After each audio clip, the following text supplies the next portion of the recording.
नमस्कार. मी मनीषा बोलते. बघा, ग्रहांच्या बाबतीत आपण विचार करायचा आहे.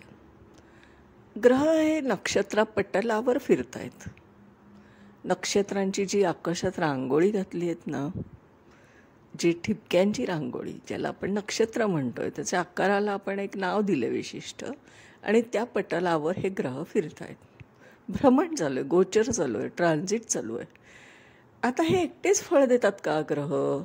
एकटा ग्रह कधी फळ देऊ शकतो का? तर नाही. तो कलेक्टिव्हली इफेक्ट असतो. सगळ्या ग्रहांचा मिळून सामुदायिक असं एक फळ मिळत असतं. एकटा ग्रह हा कुठलंही फळ देण्यास सक्षम नाही. त्याला इतर ग्रहांचा पण इम्पॅक्ट असतो. आता राशी आणि नक्षत्र यांचा जर आपण विचार केला, संबंध आहेच. राशी आणि नक्षत्र यांचा संबंध कसा आहे? तर राशी ह्या 30 अंशाच्या आहेत. आपण ज्या काल्पनिक ज्या गोष्टी आपण आहेत, ॲक्च्युली त्या क्रांतिवृत्तावर किंवा कुठल्याही पटलावर नाहीत. त्या फक्त आपल्याला जी काय रांगोळी आपण ज्याला नक्षत्र म्हणतो ना, ते पण आपण एक आकार आहे, त्याला आपण एक नक्षत्र म्हणलं आहे. आणि तिथूनच या ग्रहांचं भ्रमण चालू आहे त्या पटलावर. म्हणजे जसं आपण कॅरम बोर्ड असतो आणि त्याच्यावर ज्या सोंगट्या असतात त्या कशा आपल्याला त्या कॅरम बोर्डवर असतात, किंवा आपण अजून एक उदाहरण म्हणूया की आपण बुद्धिबळाचा पट घेतो आणि त्याच्यावर पण आपण त्या जे काय आहे ते सगळे जे काय आहे ते आपण त्याला आधारावर आपण ते बुद्धिबळाचा खेळ खेळत असतो. तशाच प्रकारे जरा आपण ह्या नक्षत्र, राशी आणि नक्षत्र एकमेकांशी कनेक्ट आहे. ठीक आहे. आता कसं आहे बघा, ग्रह हे काय आहे? ग्रह स्पष्ट करावे लागतात.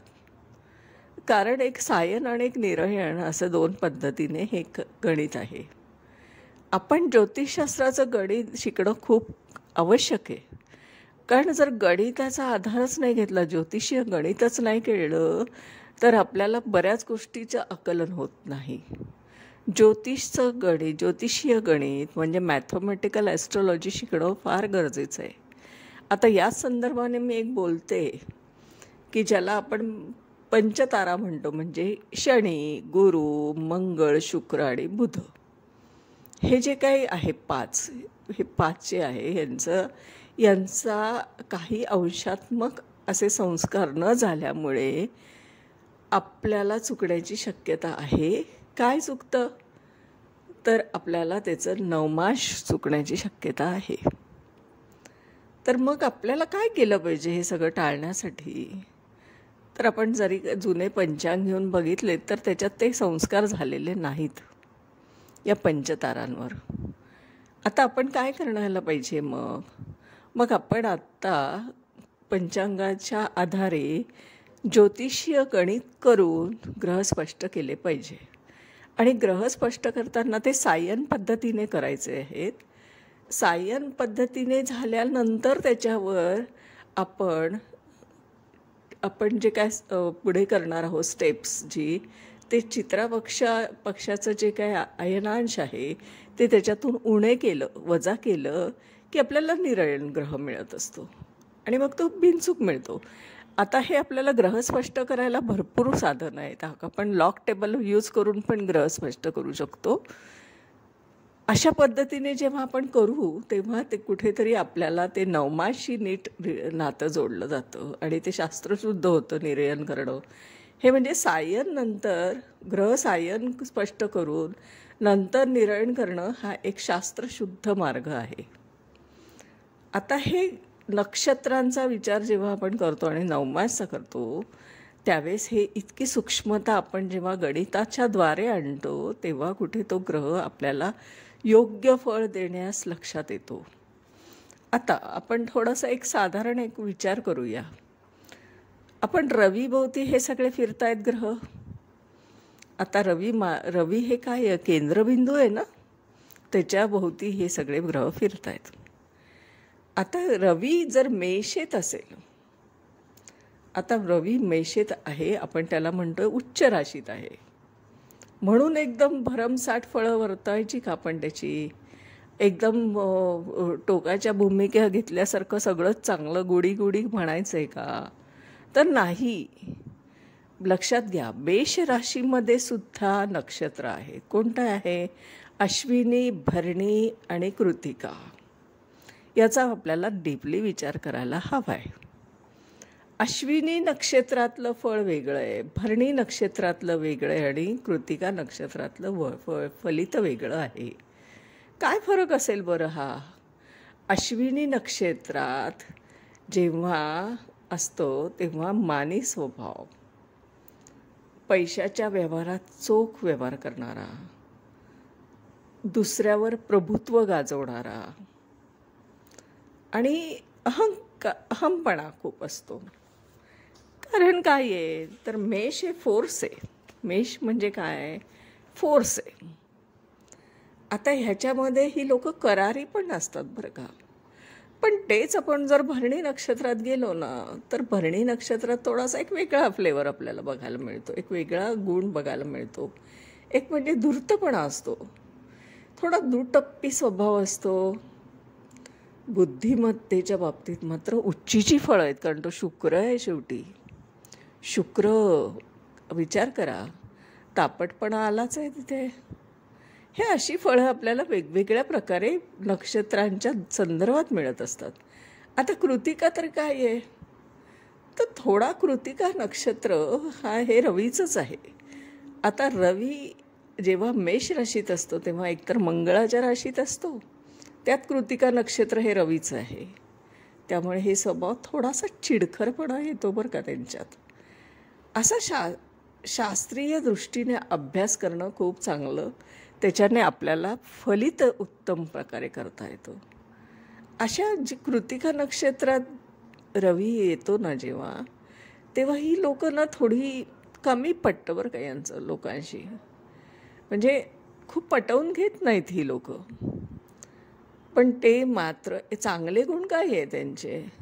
पटवून का नाही घेतलं जात? तर ते मी रवीचंच नक्षत्र आहे आणि रवी मेषेत आहे. म्हणजे विचार करा हा कलेक्टिव्ह इफेक्ट काय देतो आहे. बरं, हे लोक मग काय उत्तम करू शकतात? तर संगीत, चित्रकला, शिल्पकला असे मात्र छंद यांच्यामध्ये आपल्याला आढळतात. अतिशय सडेतोड बोलणारी ह्या व्यक्ती असतात, तुम्ही बघा. कारण त्यांना ना तो सहनच होत नाही. एक तर मंगळाचा फोर्स आहे आणि रवीचं स्पष्टपणा आहे. कारण रवी काय आहे? रवी हे सगळा अंधार नष्ट करणं आहे. जेव्हा आपण सूर्योदय होतो तेव्हा सगळा अंधार नष्ट होतो की नाही? तर तो जो अंधार आहे ना, हा या लोकांना अजिबात आवडत नाही.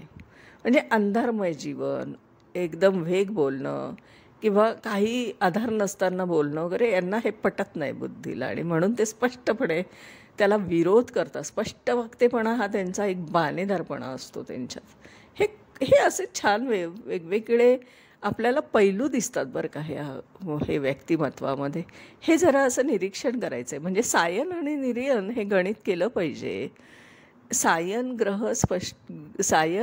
पद्धतीने जेव्हा ग्रह स्पष्ट करतो आणि त्याच्यानंतर त्याच्यावर निरयनच्या पद्धतीने आपण जेव्हा त्याचं गणित करतो तेव्हा कुठे आपल्याला तो ग्रह स्पष्ट होताना दिसतो. आता हे गणिताचे क्लासेस आणि पंचांगाचे क्लासेस. पंचांग का शिकायचं आहे? पंचांग हे असं नाही आहे की नुसतं शिकायचं आहे. म्हणजे बघा, या पंचांगामध्ये तुम्हाला बऱ्याच गोष्टी आढळतात आणि त्या शिकल्या पाहिजे, कारण ते गणितावर आधारित आहे. आणि प्लस आपल्याला हे पण शिकलं पाहिजे की गणित कसं करायचं, ज्योतिषीय गणित. ग्रह स्पष्ट करताना तुम्हाला बेरीज वजाबाकी करावी लागते त्याची. तिथी करताना सुद्धा आपल्याला त्याच्यामध्ये अंतर काढावं लागतं, म्हणजे वजाबाकी येते तिथे. पण मग राशीमध्ये जेव्हा तो ग्रह आहे तेव्हा त्याचं कॅल्क्युलेशन कसं करायचं असतं? वजाबाकी करता येते का सांगा बरं? आता 20 अंशावर जर ग्रह आहे याचं कॅल्क्युलेशन कसं करणार आहात तुम्ही? एका राशीत 20 अंशावर ग्रह आहे, याचं गणित तर करायला पाहिजे ना. तेव्हा कुठे रवी आणि चंद्र यांच्यातलं अंतर 12 अंशाचं अंतर म्हणजे तिथी. आता रवी किती अंशावर आहे आणि चंद्र किती अंशावर आहे कोणत्या राशीत आहे याचं जर गणित करायचं म्हटलं तर ती पद्धती आहे गणिताची, ते आपण शिकलं पाहिजे. त्यामुळे गणिताच्या क्लासेससाठी पण आपण जॉईन होऊ शकता. माझे ज्योतिषीय गणित शिकवण्याची पण एक वेगळी पद्धत आहे, कारण मी लाहिरी पंचांगाचा वापर करून गणित शिकवत असते. लॉग टेबलप्रमाणे आपण ग्रह स्पष्ट करू शकत असतो. लॉग टेबलच्या आधारे हे सगळं आपण शिकलं पाहिजे. ही नवीन मेथडॉलॉजी आहे ना, ही शिकली पाहिजे. पारंपरिक जे गोष्टी आहेत त्या पण आधार आहे ना त्याचा. तर आजच्या दिवसात मी इथेच थांबते. धन्यवाद.